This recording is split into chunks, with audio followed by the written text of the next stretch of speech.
కావచ్చు, లేకపోతే మరొకరు కావచ్చు, వారు ఏదో అయిపోతారని నేను చెప్పట్లేదు. కానీ దేవుడు ఆ కలహాన్ని మానిపి, అద్దాన్ని మానిపి ప్రశాంతతను మేము మధ్యస్తాడు. ఎందుకంటే మన దేవుడు శాంతి ప్రదాత, సమాధానకర్త.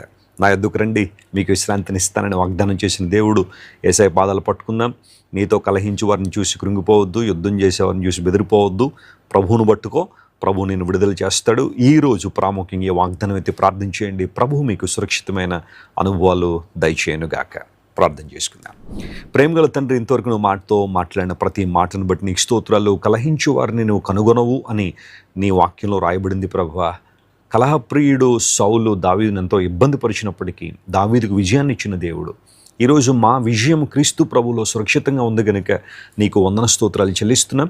ఈ వాగ్దాన సందేశాన్ని ఎక్కడెక్కడి నుంచి మా ప్రియులు ఉంటున్నారో వారందరినీ మీరు ముట్టండి. వారు ఏ యుద్ధాన్నైతే, ఏ కలహాన్నైతే అనుభవిస్తున్నారో ప్రభువా, ఆ పరిస్థితుల నుండి వారికి విడుదలిచ్చి నూతన కార్యాలు వారి